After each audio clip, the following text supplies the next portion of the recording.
Ladies and gentlemen, welcome to Chatham House, and I know that it's nice and sunny outside, which is one of the reasons we have such a good turnout here at 8 o'clock in the morning for a members' meeting, which is not what we normally do to our members.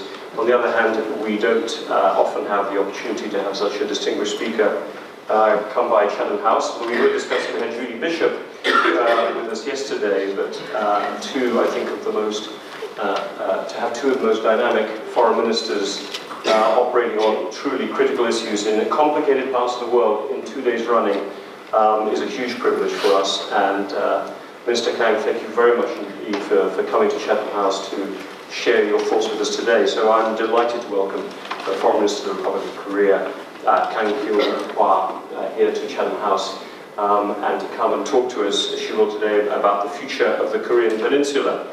We were discussing a few minutes ago, I was saying that one of the contrasts between think tanks in Washington and in London is the extent of focus on the Korean Peninsula and the challenges that it faces, which is that bit more distant even for a global Britain that keeps a wide eye, although the economic relationship with South Korea is particularly deep and strong, and many British diplomats have worked actively on this topic. At least in terms of capturing the popular and even the press attention, this has been less of a topic. But obviously the last year has really been a truly dramatic one with the Singapore summit between the US President and the President of TPRK. Obviously the preceding summit between President, having President Moon and Kim Jong-un has been quite a moment of drama. And so what we're truly looking forward to at the moment is to hear from Foreign Minister Kang and her remarks about where the negotiations are, where they're going, and what the prospects are for the coming months and years. Foreign Minister Kang was the first, is the first woman to take the position of Foreign Minister. She's somebody who has mixed her career between one in the Foreign Ministry and one in the United Nations. She's held a number of important positions there in the UN, in fact, appointed to positions by 3 successive UN Secretary Generals, if I've got it right, from Mr. Kang, but having served as Deputy Relief Coordinator, Assistant Secretary General position there, as a Senior Advisor to Secretary Guterres as well, and also within the Foreign Ministry of Korea in a number of senior positions, including as Director General for International Organizations. And she really is somebody who therefore is extremely well placed to be able to address this topic. We look forward to your remarks, we look forward to a bit of conversation, and we look forward to some questions here with our members. But this could not be a more interesting time with us all enthralled to see what the denuclearization program is likely to look like, how it will change the region. We really are at the moment of test, and we look forward to your remarks and your thoughts of this very delicate stage in probably one of the most important international negotiations taking place internationally right now. So Foreign Minister Kang, over to you and welcome to Chatham House.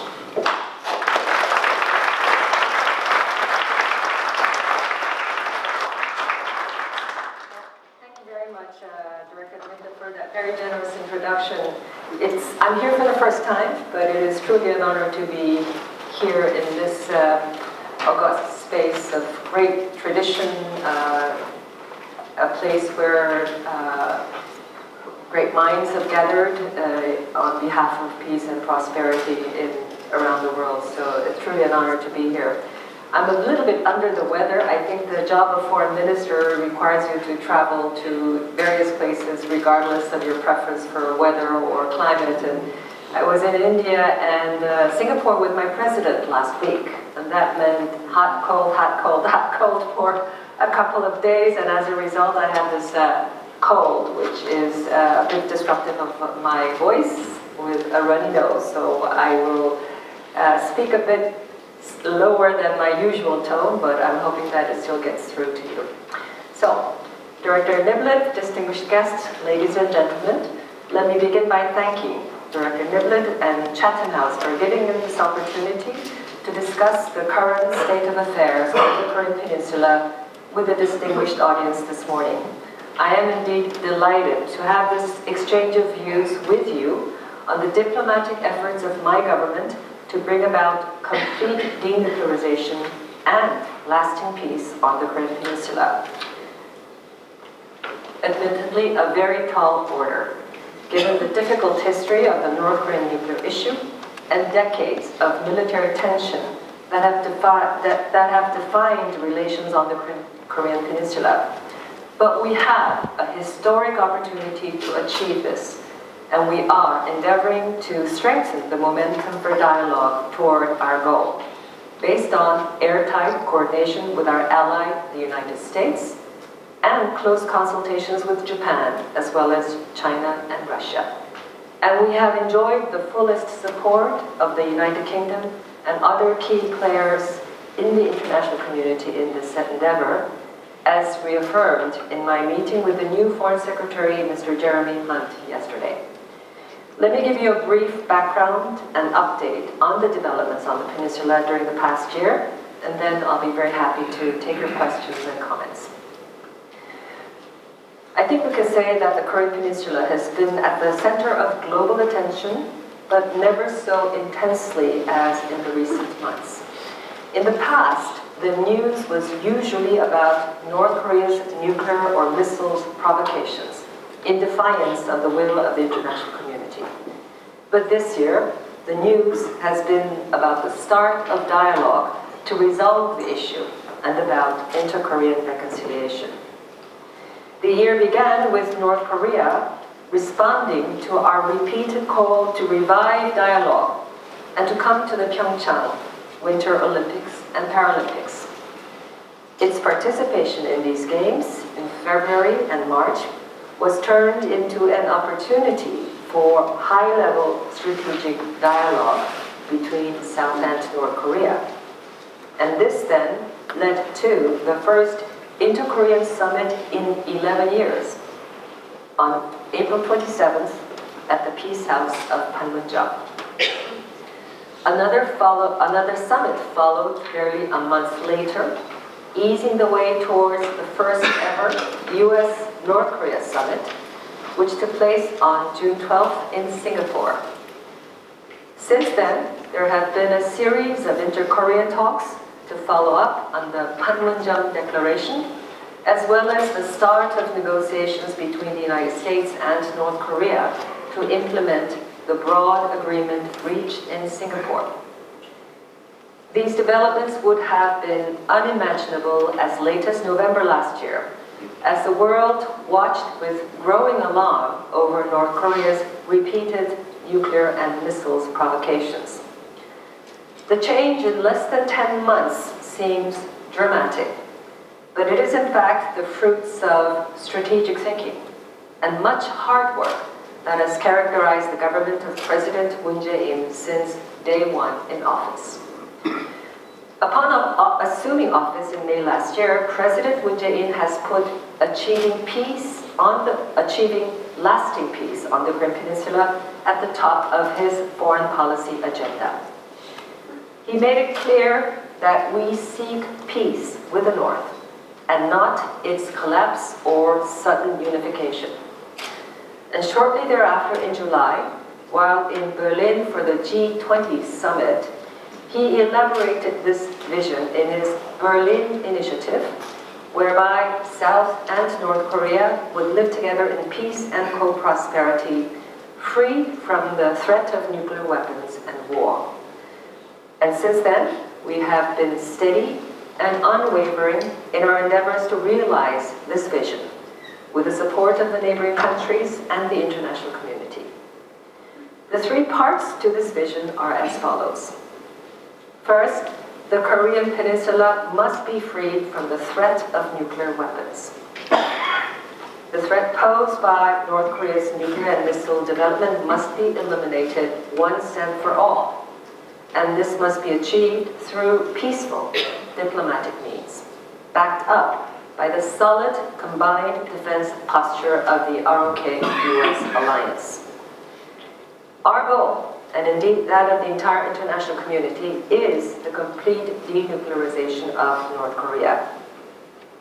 And on this point, our message to the North, in close coordination with the United States, has been a combination of pressure on the one hand, with the offer of talks on the other.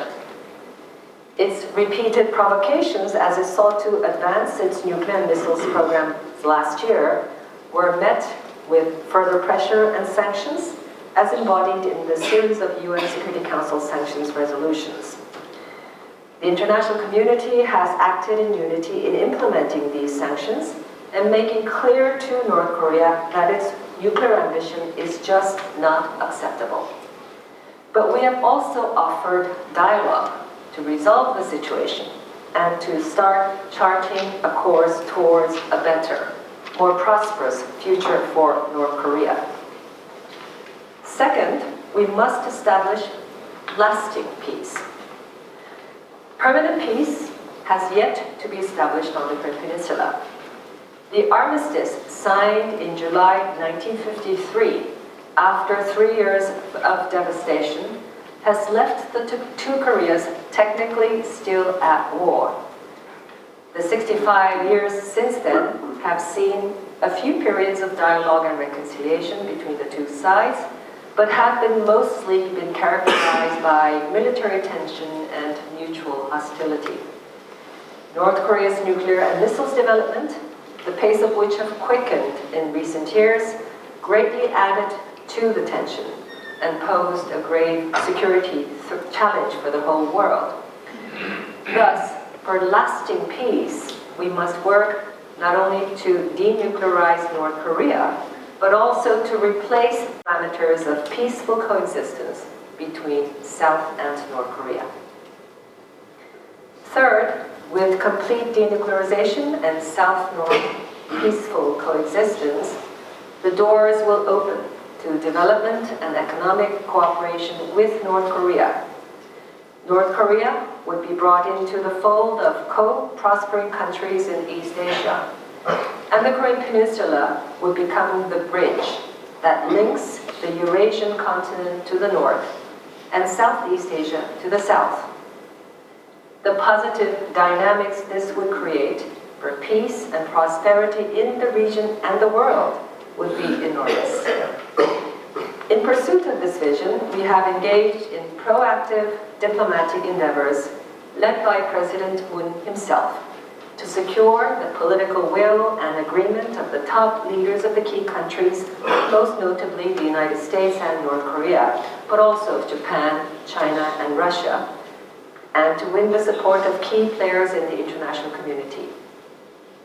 The two inter-Korean summits in April and May, and the first ever US-North Korea summit in June were the culmination of these efforts. In the outcome of these summits, the Panmunjom Declaration and the Sentosa Statement, President Moon and Chairman Kim Jong-un, and President Trump and the Chairman Kim, respectively, committed to work for the establishment of lasting peace on the Korean Peninsula and to achieve complete denuclearization.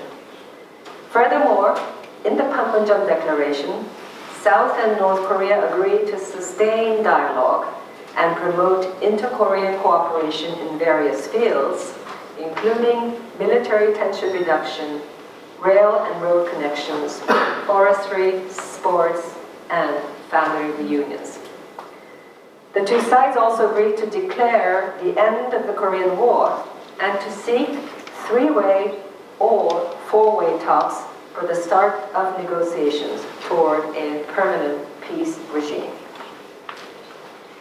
In the Sentosa Statement, the United States and North Korea reaffirmed the Panmunjom Declaration, committed to overcome the decades of hostilities between the two sides and to work towards a new relationship, and to start the recovery and return of American POW MIA remains from North Korea. And most importantly, North Korea reiterated its commitment to complete denuclearization and the US pledge to provide North Korea with security guarantees. The US-North Korea track to implement the Sentosa Statement began with Secretary Pompeo's third visit to Pyongyang earlier this month.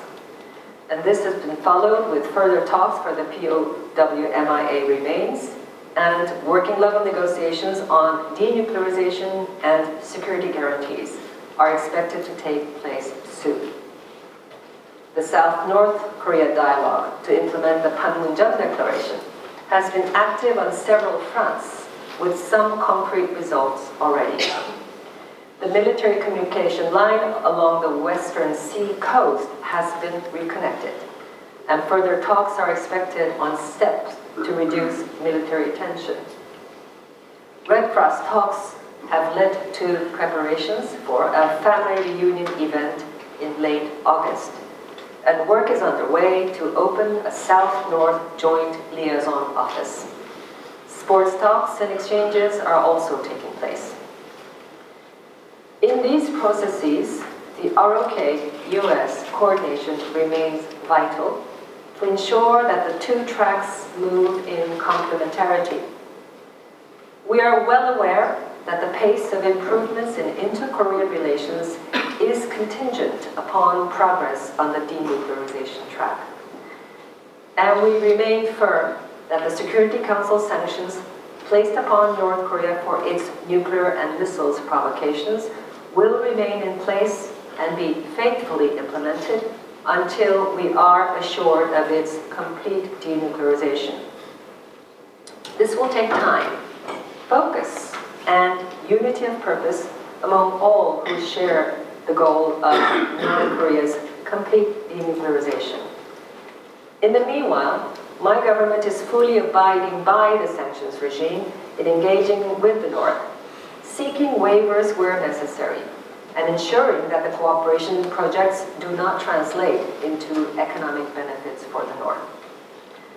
And as we move forward, we count on the abiding support of our close friends.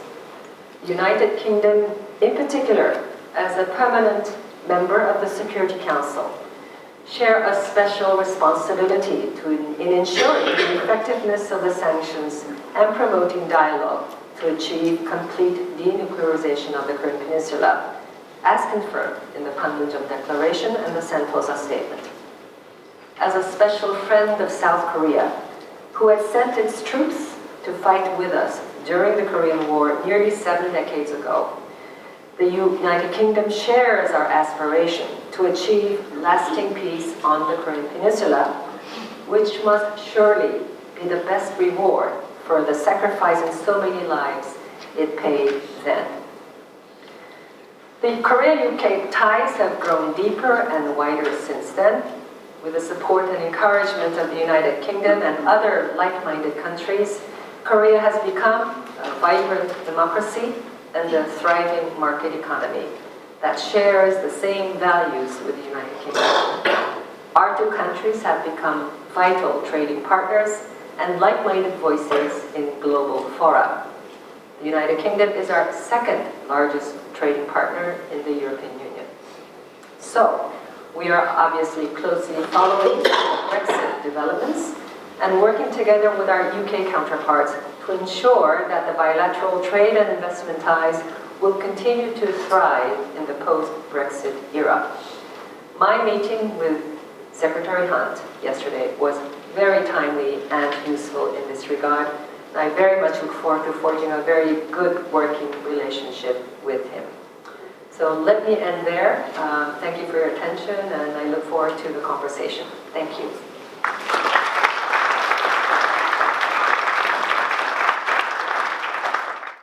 We both had the opportunity to participate in a private meeting in Davos there on Korea, and suffice it to say that it was a pretty gridlocked discussion amongst those Western allies, to be frank, of the Republic of Korea, South Korea, who really were trying to think of a way forward. But at that point, as you said, you really could not have foreseen what has happened since then.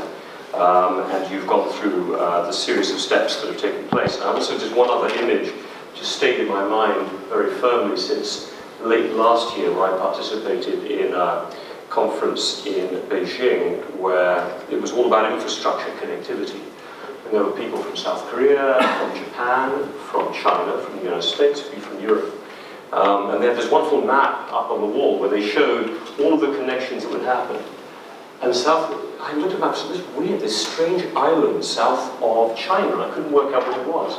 And the map had South Korea and then a blank, and then the rest of the Eurasian continent. It was like it was cut off. And your remarks just then about the reconnecting of the Eurasian continent, this idea that there could be a north-south connection, that the Korean Peninsula could play this role.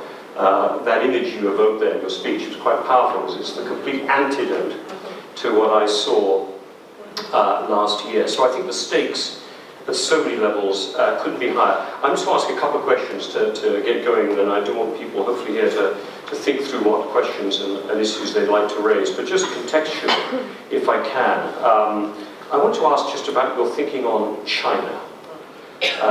Because obviously this is a negotiation in which each of the players, but especially the United States and China, are just extremely important and defining in the way this will move forward. And I just wonder if you could just help us think through what you think Chinese thinking is. There's been a lot of overestimation of China's power over North Korea in general, whichever leader, even Kim Jong-un, who I think has been blatant and blunt in his keeping China to one side until his last phase here. And it did seem that China's move not only towards the UN sanctions, but to step up what appeared to be unilateral sanctions on the transfer of oil early this year, around January, may have really been a moment that tightened the screw on the North Korean government and its thinking. How do you think China sees the progress here? What concerns does it have? How does South Korea play the relationship with China? Just anything you could share on their role in this negotiation. It's such an important relationship bilaterally for you as well. Of course. China is our largest trading partner. We have various conversations at official levels. And obviously, on the issue of peace and security on the Korean Peninsula, it's a player with a big interest. It is also the largest economic partner with North Korea. And given that the sanctions are about cutting off economic ties, obviously China has had a major role to play in terms of the effectiveness of these sanctions, and it has. It's a repeated statement, commits it to faithfully implementing the Security Council sanctions, and it remains committed to the shared goal of complete denuclearization.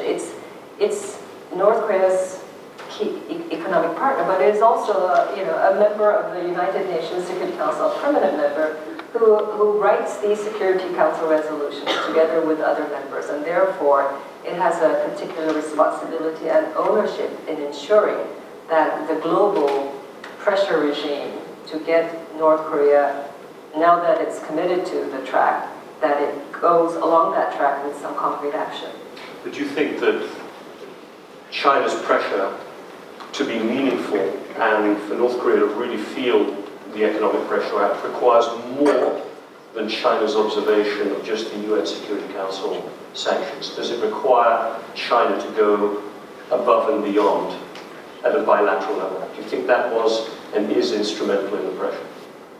Well, I think we already saw clear indication of North Korea changing course with the chairman's New Year statement. Right? So this is before what you mentioned about China's steps. When he said, he responding basically to our call for a revived dialogue and responding our invitation to come to the Pyeongchang Olympics. So you can analyze what led to that discussion and how the developments of last year fed into that. But I think already there was a change in the calculations of the North Korean leadership at the very highest levels. I think there is dialogue going at the various ways, two ways, four ways, among the three ways, among the four countries surrounding the region, and we think it's useful. Obviously, the diplomatic discussions made in private the official versions of that is what we see, and that's just the nature of diplomacy. And we go by what we hear and what we are told. But we are confident that the Chinese continue to be serious about getting North Korea on the road to denuclearization and faithfully implementing the sanctions. They were very welcoming of both the Inter-Korean Summit and the U.S.-North Korea Summit as well.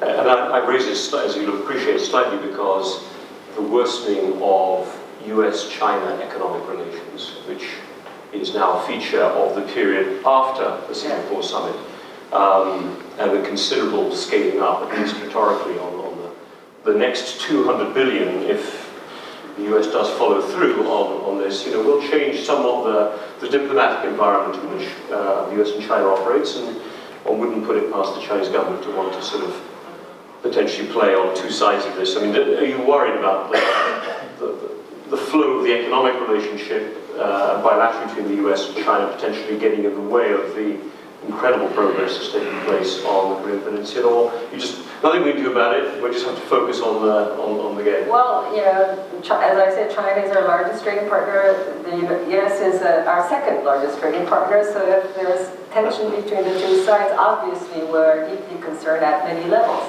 First of all, at the trade and economic level, but also what it might mean for the very keen security issue. But I think the gravity of this and the implications of failure is there for all to see, and I think that is a shared analysis of the situation. I think the President Trump has invested a lot of his own personal capital, obviously, in this working. So at some point, you'll have to balance those two dynamics out: his trade agenda and his diplomatic agenda. One more question from me, and then let me hand it over to our members and guests here. One of the views of those observing the remarkable progress that's taken place this year is to be a little cynical and say, well, actually, Kim Jong-un has achieved what his father and grandfather had not been able to achieve. He's in essence got North Korea to the stage of being nuclear, almost a de facto nuclear power, with an implicit ICBM capacity to be able to take some type of crude nuclear device potentially to the United States. He's clever enough to have just held off doing a missile test that would, it's a little bit in the grey zone as people would describe it. You could say that he hasn't, completely revealed that capacity. But this is a moment for him to sort of declare victory and try to then sort of negotiate back to something that still leaves that level of ambiguity, but him with the security that his dynasty, his family seem to have wanted, of following the China model. Get safe first with nuclear capacity, then focus on economic development. Now, that cynical view would say, therefore, he's not going to give it that much. What's your reading? How would you sort of counter that viewpoint? Would you have some sympathy with it? What do you think? Well, I think, yes, cynical, skeptical. I think a healthy amount of skepticism is always good, especially given the history of negotiations on this issue with North Korea.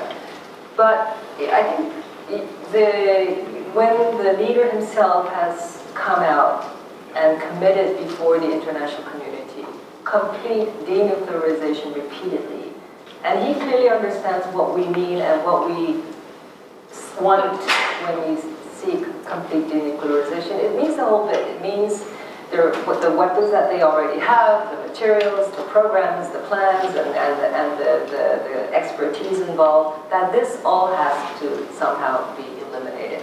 How to get there is the challenge, and it's going to be a tough challenge because they are very tough, smart negotiators.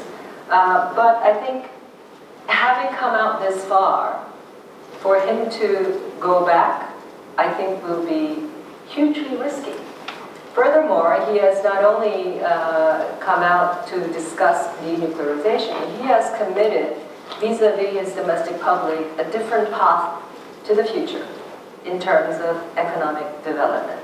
And we saw an indication of that in his New Year's speech. We saw a much more robust version of that in his statement to to the plenary of the party.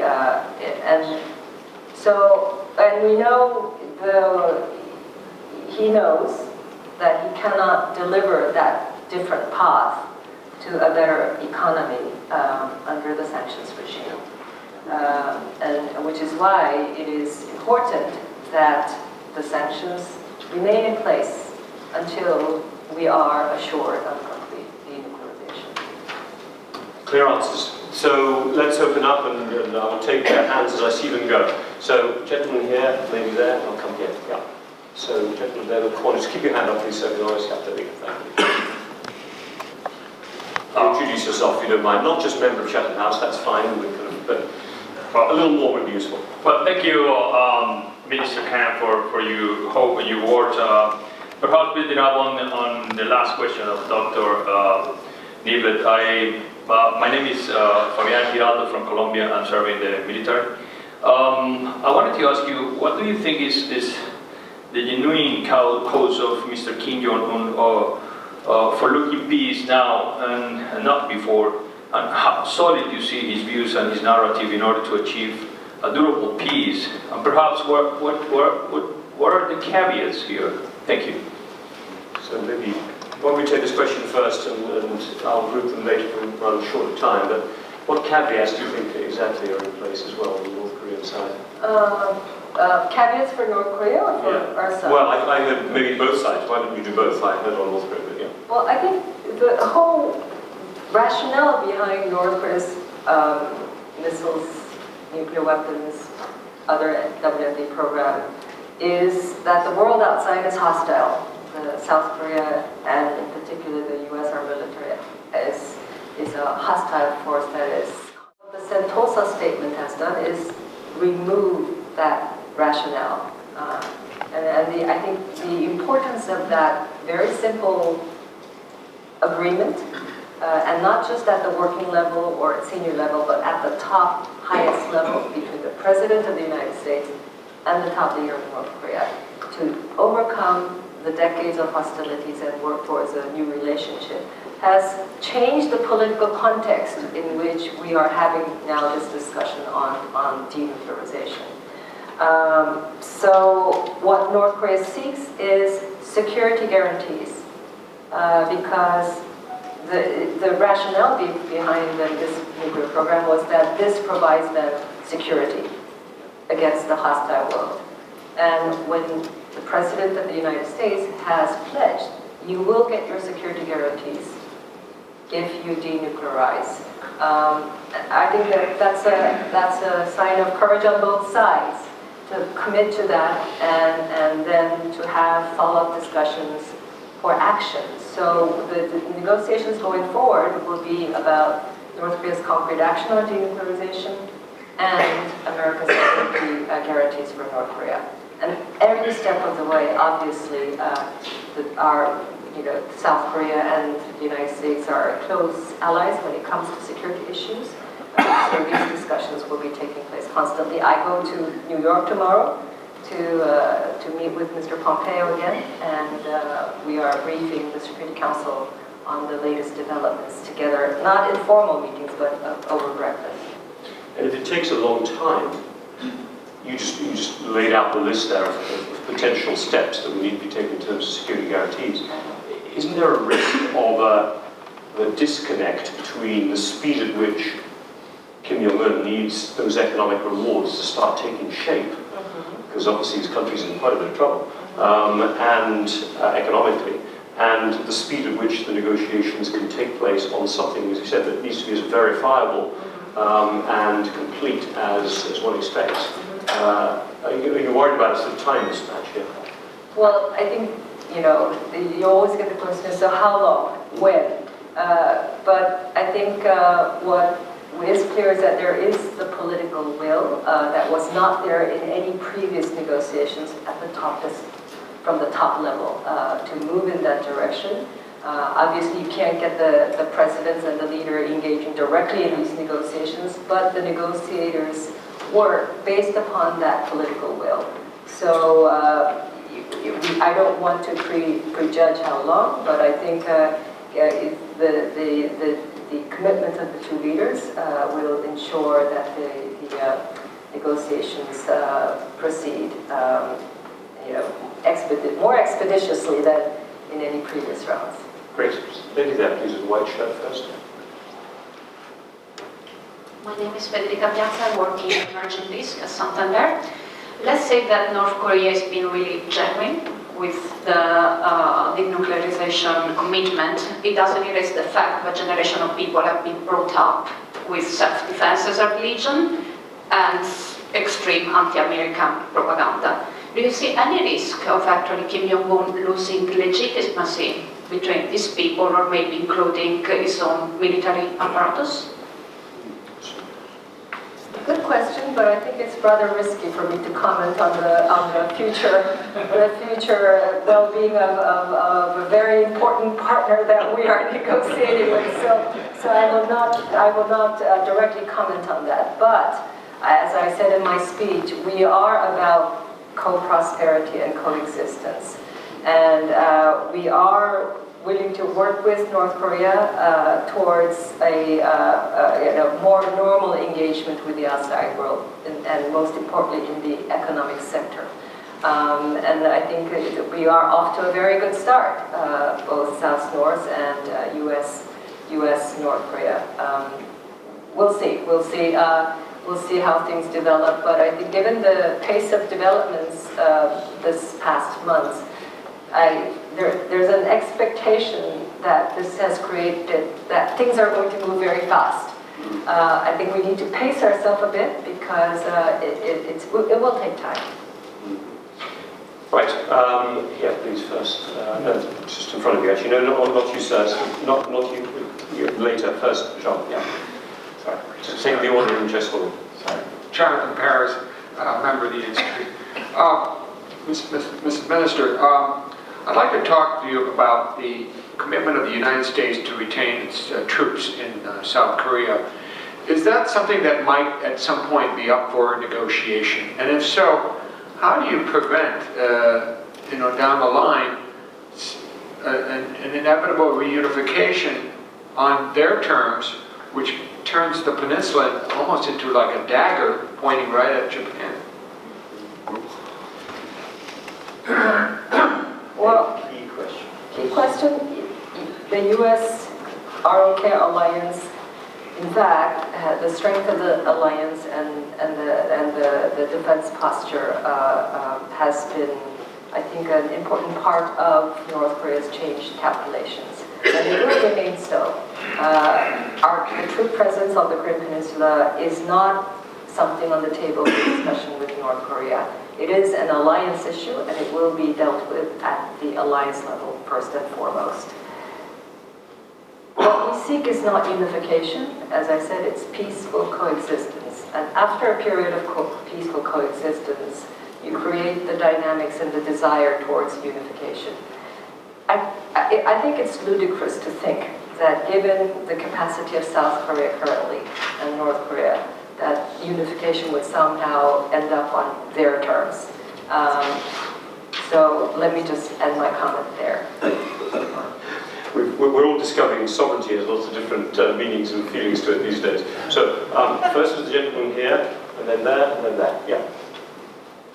With microphone at the front here. Sorry, yeah. Gentleman in the blue shirt. Mr. Kang, thank you for your comments today. Phil Phillips, member of the Institute and sometime resident of Korea. May I address your comments about your relationship with the UK post-Brexit? There are two views here in the UK that if we follow the Chequers white paper and have a close alignment on our trade arrangements with the EU, that other countries won't be able to sign a trade deal with us. What are your views on that? Will we be able to sign a trade deal with Korea? And do you have a preference for which way we go in our negotiations with the EU? Do you expect me to answer that? You've had the easy questions on Korea, North Korea, and the difficult ones on Brexit. Well, I think, welcome to our as I said, the Korea-EU trade and economic ties has benefited greatly from the Korea-EU FTA. And obviously the UK was part of that whole. Now it's becoming separate from that whole. And my discussion with Jeremy Hunt yesterday was, ensuring that the ties that we've had with UK under that broader agreement is not undermined or damaged as we make the transition to a Korea-UK FTA. And I think the discussions are robust enough so that we prepare for all contingencies. You've got to ask the question. That's as much of an answer as you're going to get, I think, right now. Gentlemen, back first. Yeah, no, sitting down, I'm afraid. Sitting down. Well, I'm afraid. I'll get you later. Yeah. I'm Dominic Bokering from Fiera Capital. We're an emerging market asset management company. Quick question on nuclear deals.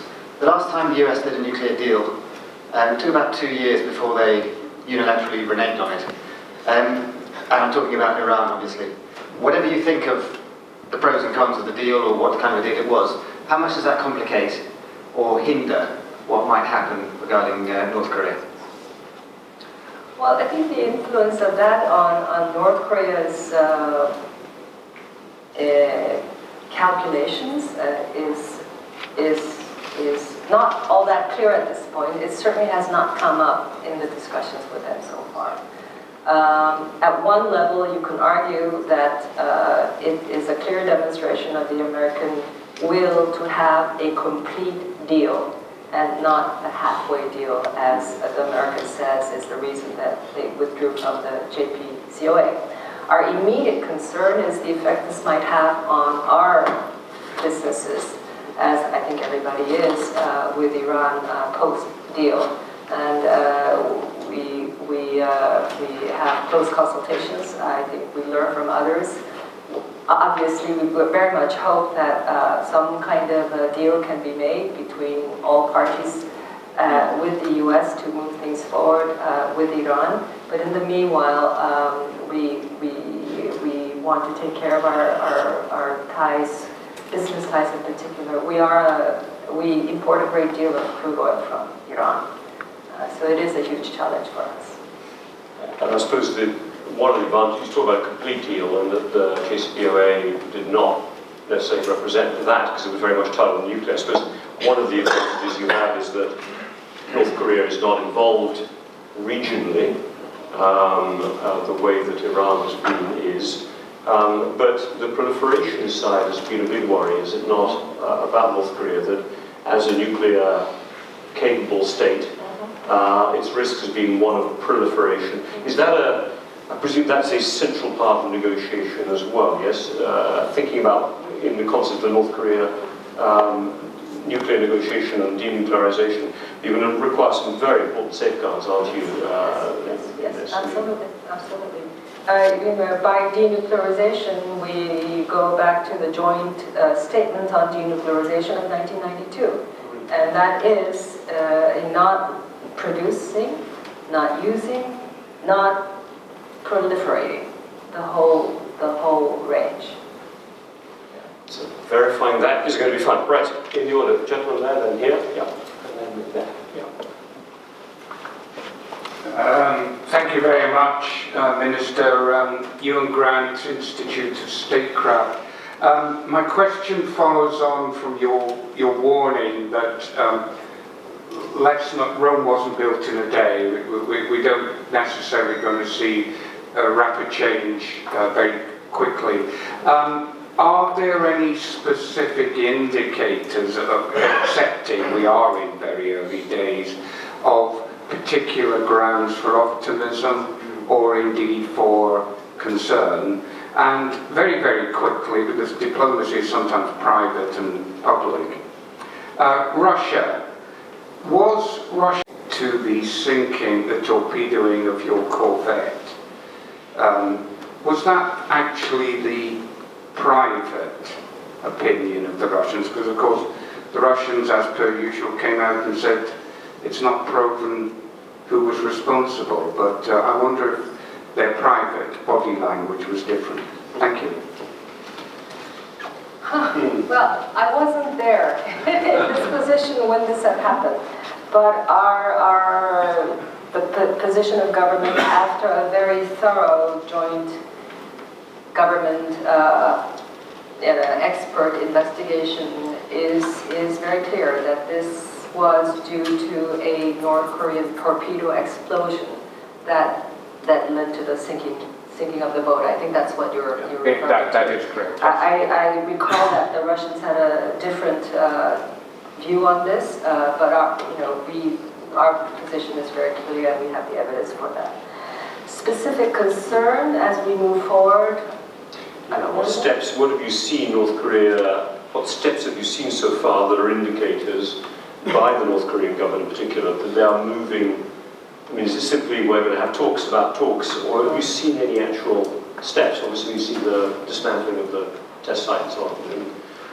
Anything you'd say that points specifically towards that? Well, I think we, of course, watch very carefully their internal developments. Yeah. And when the nuclear missiles program was a stated aim of the country for many, many years, and from that to suddenly swift to denuclearization is going to require domestic management of the messages. And we see clearly the shift about denuclearization and about the United States. The state media is very now clear of any hostile rhetoric vis-a-vis the United States.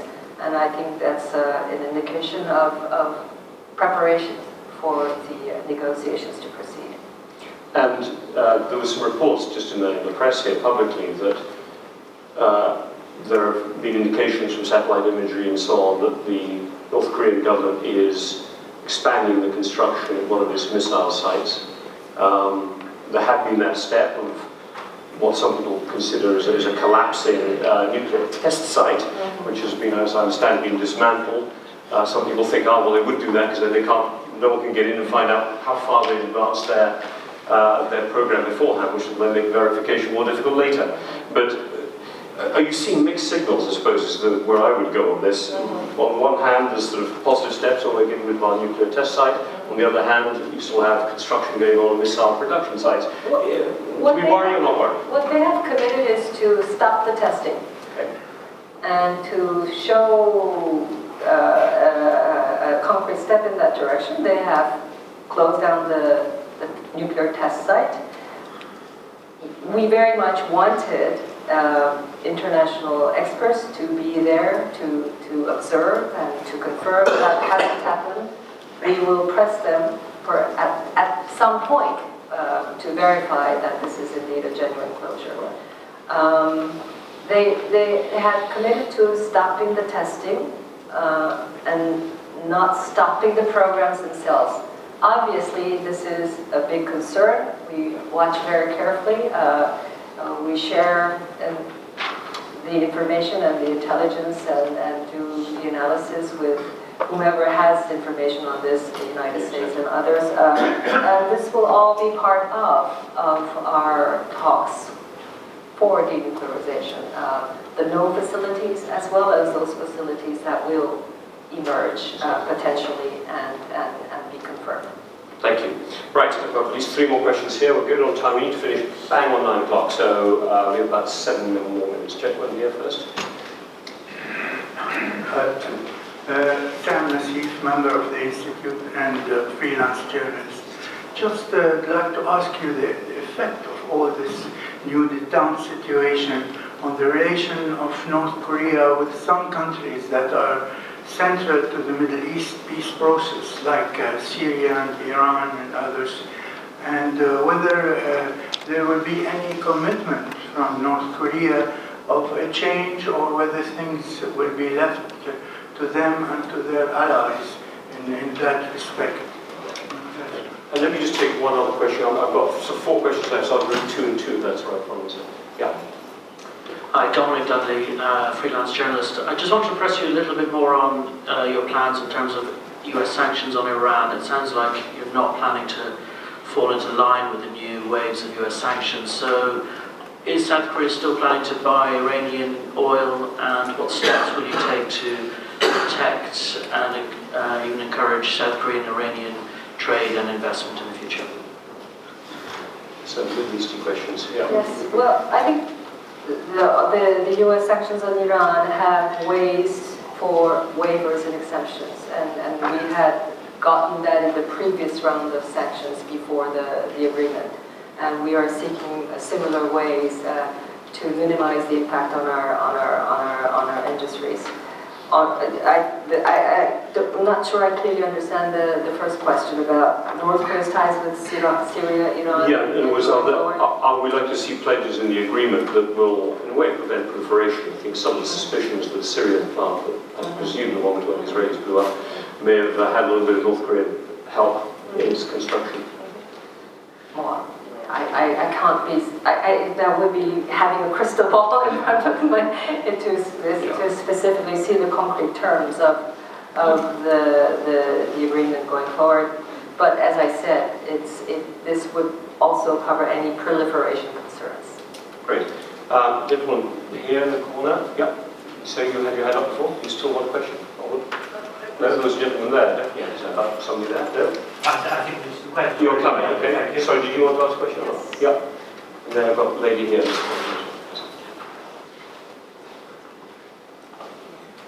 Karen Schweiger from Reuters. I was just wondering, you touched on the UNGA assembly in September. Are you making any detailed plans of any leaders or other representatives between North Korea, South Korea, United States, either meeting on a bilateral or trilateral basis? Thank you. I wouldn't rule that out, but where there's no concrete plans at this point. Okay. Right, please, yeah. Susan Schoenfeld, Harrington. I'm a businesswoman here and involved in American politics from here. Question for you. First of all, were the South Koreans expecting President Trump to give up joint exercises between the Korean and the U.S., South Korean and the U.S. military? Was that a surprise? And given what's happened over the last couple of days, how do you feel about prepping, working together with the U.S. and the President moving forward? How are South Koreans looking at the negotiating process based on what we've seen over the last week or two? The decision is a joint decision to suspend the exercises in August to further strengthen the momentum for dialogue as a goodwill gesture, and this expecting very much North Korea to move on the denuclearization track. These exercises are it's not frozen in stone. They are discussed, planned for, the focus is changed, the scope changes, depending upon where the two militaries, the ROK and the US, would like to focus. And the decision, as I say, is a suspension of the August exercises. No decisions on further exercises going forward. I have to say the level of consultations between the United States and ROK has been extremely tight at all levels. The two presidents have met frequently or often on the phone. I have enjoyed close relations with the previous Secretary of State and also with the new one. So I think, in fact, the challenge, ironically, has meant that the alliance and the level of consultations has grown even tighter and closer in the recent years. And I think it will remain so. We've got time. Sorry. I've got lots of great interest in the developments in South Korea. There is one news which came out recently that the Russians met the North Korean counterparts and negotiated building a bridge over the Tumen. What role do the Russians play in the background? There you go. Always the last questions, the easy ones. Well, I think on the South China Sea, we are a trading nation, and the freedom of navigation and flight in this very vital sea lane is extremely important to us. And we very much hope that the commitments to keep it open, free, and So we have a very principled position on this, and this is a position we make at every opportunity. I'm not quite sure what specific project that you are referring to, but the Council resolution makes a specific exemption for a particular project between Russia and North Korea. It's called the Najin-Hassan Railroad connection.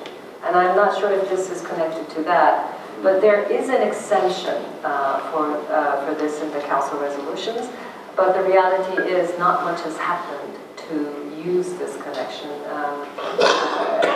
because it's just not profitable.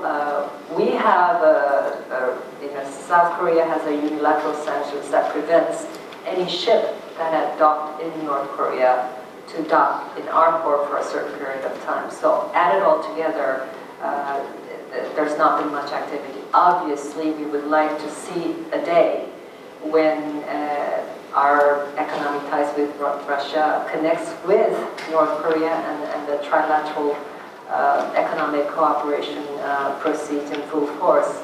But again, this requires the conditions being ripe, and those conditions mean the sanctions are lifted. And just to close it to one word on Japan, the vital, the two treaty allies for the United States in the region. We haven't really mentioned Japan. They felt, one would believe, a little bit sidelined in this process. What can the South Korean government do to make sure America's two key allies are not in a way split by this process? How important is this for your role in that? Well, I think we have, I am in frequent discussions with Taro Kono, my Japanese counterpart. There's frequent trilateral meetings between the three foreign ministers. My president has also met with the Prime Minister and on the phone. So the level of communication, I think, assures us that we move in the same direction. And the messaging may be different on a daily basis, but I think the commitment to the ultimate goal is something that we all very clearly share.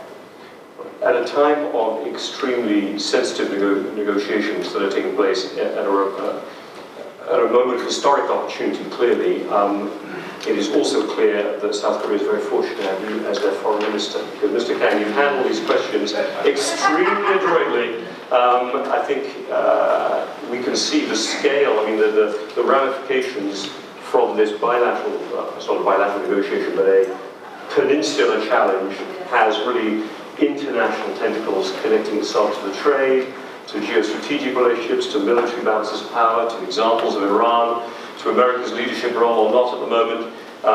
You really are in the eye of a particularly fascinating storm. I think you can see from the turnout this morning and the level of questions you got from Chatham House members, the great interest in the future and great hope for you to be successful as well in all that you're doing.